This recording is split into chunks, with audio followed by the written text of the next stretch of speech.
Oi amigas e amigos, tudo bem com vocês? Espero que sim. Mais um vídeo no ar aqui no meu canal no YouTube. Eu sou Almeno Campos, jornalista esportivo daqui do Rio de Janeiro.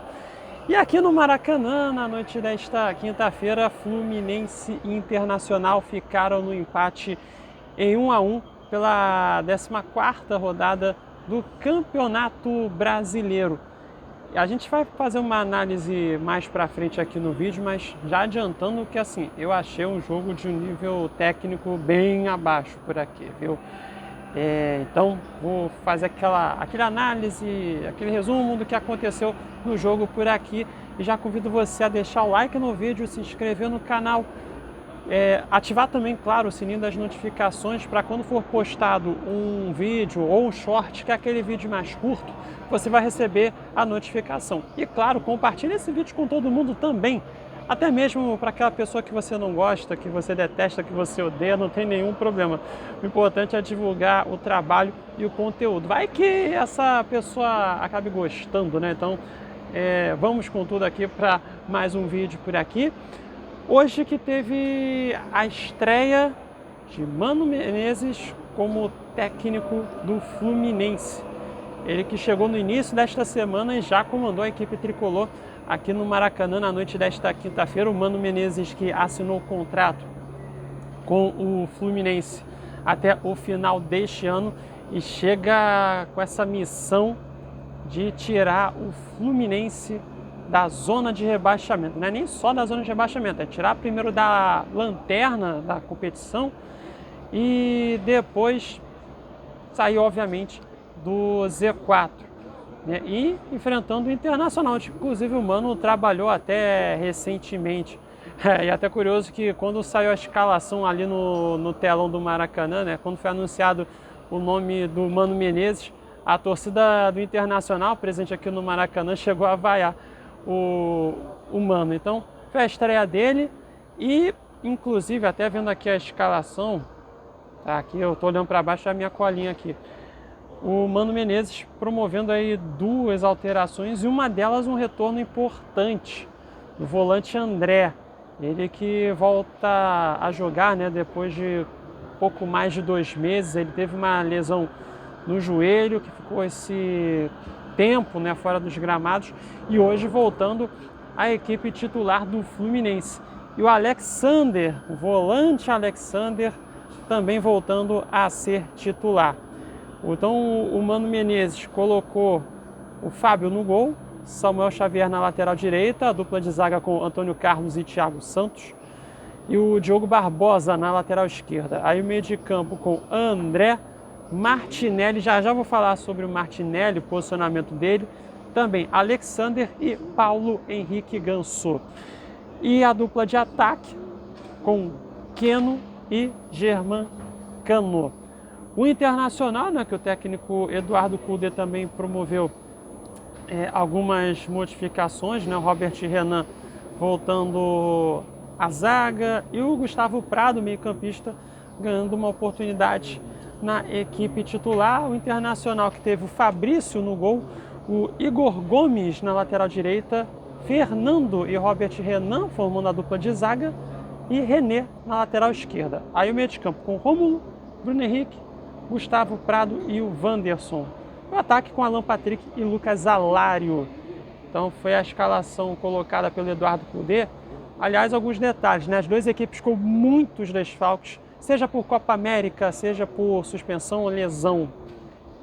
Então, assim, foram muitos desfalques. Assim, somando as duas equipes, foram mais de 20 desfalques. É muita coisa. E aí, no caso, o Fluminense que não teve, por exemplo, o John Arias, mais uma vez, que está com a seleção da Colômbia.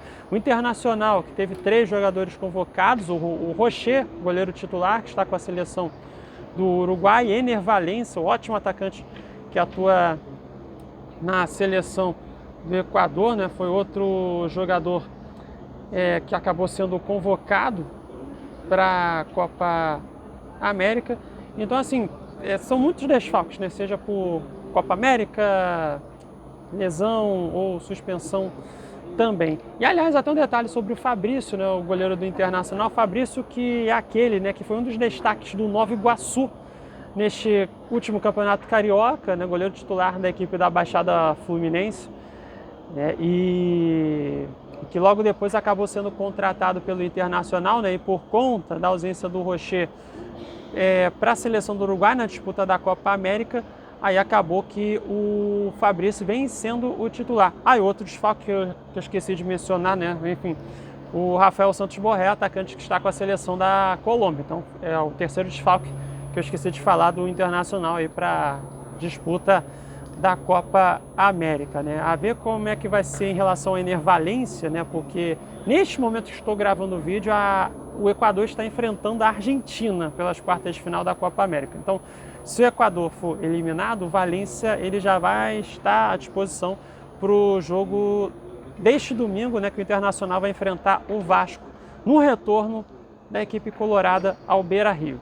Enfim, falando aqui do jogo, né, que assim, eu falei que tecnicamente foi um jogo bem abaixo, foi um jogo bem fraco, eu achei. Foi um jogo muito mais pegado do que de boas jogadas construídas, na minha visão. É claro que no caso do Fluminense, por exemplo, o Mano Menezes chegou no início da semana, então já exigir que o Fluminense já jogue bem, assim, com a cara do Mano Menezes, assim, não vai ter como, né? Com pouquíssimo tempo de trabalho, poucos treinos, não vai ter como. Mas uma coisa que me chamou a atenção em relação ao Martinelli, né? Porque quando saiu a escalação, a gente imaginava, o Mano Menezes vai fechar ali o meio de campo com 4 jogadores e tal. O Fluminense até quando se postou na defesa, né, quando o Internacional tinha a posse de bola, era um 4-4-2, né? 4 jogadores na linha de defesa, 4 no meio de campo e 2 mais avançados, que eram o Germancano e o Paulo Henrique Ganso. Mas quando o Fluminense estava no ataque, o Martinelli ficou posicionado como ponta direita,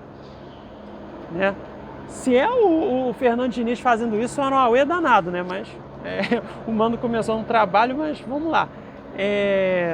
Inclusive ainda com certo resquício também do Fernando Diniz, aquela troca de passes na defesa, perto da área do Fluminense, que causa sempre aquela aceleração no coração, né, dos torcedores do Fluminense. Enfim, um pouquinho disso, né, desse resquício do dinizismo, né, enfim. E aí, né, o Fluminense que teve até um controle maior da posse de bola, o Internacional que começou com uma postura mais defensiva. E o início do jogo foi até movimentado, né? A primeira finalização que foi do Internacional, feita aos 2 minutos com o Wanderson, né, que ele recebeu a bola lá pela esquerda, da entrada da grande área do Fluminense, chute saiu rasteiro, e o goleiro Fábio fez a defesa. Aos 9 minutos, teve uma roubada de bola da equipe do Fluminense no campo de ataque da equipe tricolor. O Alexander, na sequência, deu o passe para a esquerda para o Germancano, que recebeu dentro da grande área, e na finalização a bola bateu na trave direita do goleiro Fabrício. Quase que o Fluminense abriu o placar. Só que depois disso aí foi esse cenário que eu falei, com um jogo que acabou diminuindo de intensidade, foi um jogo muito mais pegado na marcação, enfim, faltou criatividade na construção de jogadas das duas equipes. Só que os gols da partida aqui no Maracanã saíram na reta final da primeira etapa. O Internacional abriu o placar, aí só aos 39 minutos do primeiro tempo, uma jogada pela esquerda. O Bruno Henrique foi conduzindo a bola e aí tentou um passe para o meio da grande área do Fluminense, buscando o atacante Lucas Alário. Só que o zagueiro Antônio Carlos foi cortar a bola e a bola sobrou para o Igor Gomes, o lateral direito, que aí mandou uma bomba com o pé direito, mandando no ângulo direito do goleiro Fábio, sem chances de defesa, abrindo o placar para o Internacional. Só que aos 48 minutos da primeira etapa, o Fluminense empatou, e com um golaço do camisa 10 Paulo Henrique Ganso, que ele pegou a bola na parte central do campo de ataque e de muito longe ele chutou, a bola pegou um efeito diferente, enganou o goleiro Fabrício e a bola foi para o fundo da rede, um golaço para empatar o jogo para o Fluminense. 1-1. E aí chegou no segundo tempo. No segundo tempo que o Internacional acabou arriscando mais finalizações, teve chegadas mais próximas à grande área do Fluminense do que o contrário, né, do que o Fluminense conseguiu chegar na grande área do Internacional, só que acabou que o placar não foi alterado na segunda etapa aqui no Maracanã, né? Só que foi aquele cenário, né, que eu falei, com um jogo que foi fraco tecnicamente, as duas equipes com pouca criatividade, mas o Internacional ele teve uma oportunidade, né, pela esquerda, que foi até uma cobrança ali de escanteio. Acho que foi uma cobrança de escanteio ali ensaiada, que a bola chegou até o... Ah não, foi escanteio curto aqui, vê aqui a colinha, os 14 minutos da segunda etapa. Escanteio curto pela esquerda, a bola chegou até o Bruno Henrique, aí o meio-campista ele foi tentar fazer o cruzamento, a bola passou por todo mundo e bateu na trave esquerda, quase que o Bruno Henrique fez ali o gol, não sei se chegou a ter um desvio ali no meio do caminho, mas acabou que a bola bateu na trave esquerda, quase que a equipe colorada fez o segundo gol aqui no Maracanã. E aí o Fluminense, que também só teve as chegadas mais perigosas assim de bola aérea. Aos 23 minutos teve uma falta do Paulo Henrique Ganso aqui pelo lado direito de ataque. O Thiago Santos recebeu a bola na grande área e acabou mandando de cabeça no canto direito. E o Fabrício, né, o goleiro do Internacional, acabou fazendo a defesa. E aí depois teve uma outra chegada, um outro cruzamento que a cabeçada não deu em nada, enfim. Mas assim, foi um jogo tecnicamente fraco e que terminou 1-1 aqui no Maracanã. Ao final da partida, uma parte da torcida do Fluminense direcionou xingamentos ao presidente Mário Bittencourt e chamou a equipe de sem vergonha. Então foi o protesto da torcida tricolor que compareceu aqui no Maracanã. Aliás, destacando também que alguns setores aqui, né, tiveram uma queda de preço, ingressos a R$10, né, isso dependendo, claro, do plano de sócio torcedor do Fluminense, outros ingressos a R$5. Então, assim, foi uma tentativa da direção do Fluminense para fazer com que o torcedor venha ao Maracanã. Mas só que é aquilo, né? É nessas horas que os dirigentes se lembram do torcedor, valorizam o torcedor nessas horas, né? Enfim, mas fica esse detalhe, né? Uma tentativa para tentar chamar o público, e mais de 40 mil torcedores compareceram aqui no Maracanã. Exatamente 40.337 torcedores que compareceram por aqui. E aí, o detalhe também, né? O gol do Ganso, né? Depois de 4 jogos, o Fluminense voltou a marcar gol. O Fluminense vinha de uma sequência de 4 jogos que não balançava as redes adversárias. Então, assim, era uma sequência muito incômoda nesse aspecto. Só que a vitória não veio para o Fluminense. O tricolor das Laranjeiras segue na última colocação no Campeonato Brasileiro com 7 pontos conquistados em 14 jogos.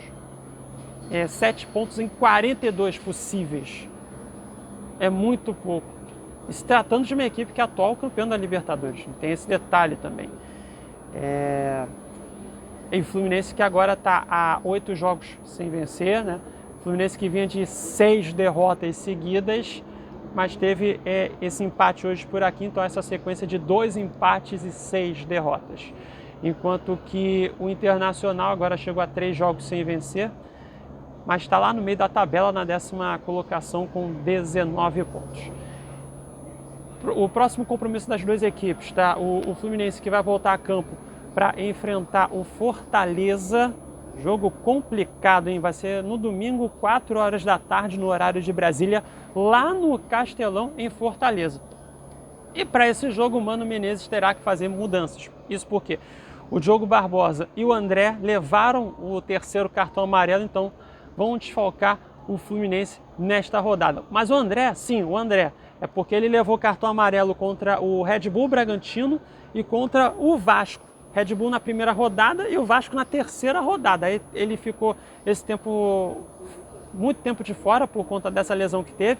E o André hoje já levou cartão amarelo, uma falta que ele cometeu no finalzinho do jogo. E o Diogo Barbosa também era o outro que estava pendurado e recebeu amarelo. Então são 2 desfalques certos para o Fluminense na partida contra o Fortaleza. Já o Internacional, que vai voltar a campo neste domingo, 6 horas da noite, no horário de Brasília, vai enfrentar o Vasco. E vai ser o retorno do Colorado ao Beira-Rio, depois de cerca de 70 dias.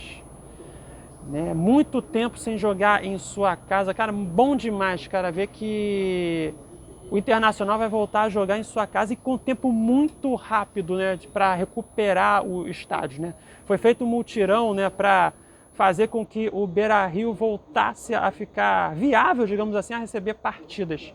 E isso vai acontecer neste domingo. Depois de cerca de 70 dias, o Internacional vai voltar a jogar em sua casa, em seu estádio, vai enfrentar o Vasco pela 15ª rodada do Campeonato Brasileiro. O torcedor do Internacional, especialmente quem mora em Porto Alegre, na região metropolitana, está com muita saudade de ver o seu time jogando em sua casa, em seu estádio. E é bem possível, com certeza, que vai receber um grande público por lá. A ver se o Ener Valencia vai voltar a jogar neste domingo, né? Porque, como eu falei, estou gravando esse vídeo no momento que o Equador está enfrentando a Argentina pelas quartas de final da Copa América. Então, se o Equador for eliminado, aí o Eduardo Cudê já vai ter o retorno de uma peça, de um jogador importantíssimo na sua equipe, que é o Ener Valencia, que é um dos artilheiros do Internacional na temporada de 2024. Então, isso foi o que aconteceu aqui no Maracanã, na noite desta quinta-feira. Fluminense 1, Internacional também 1, e que o Mano Menezes vai ter muito trabalho pela frente para tentar arrumar o Fluminense nessa briga contra o rebaixamento. Só que é como eu falei no vídeo anterior, trabalho não vai depender só do Mano, vai ter que depender também do Mário Bittencourt e do Paulo Angione, que são os homens fortes do futebol do Fluminense, que vão precisar contratar reforços se não quiser passar por mais sufoco nesse Campeonato Brasileiro. Já está passando sufoco, né? Está na última colocação, apenas uma vitória em 14 jogos.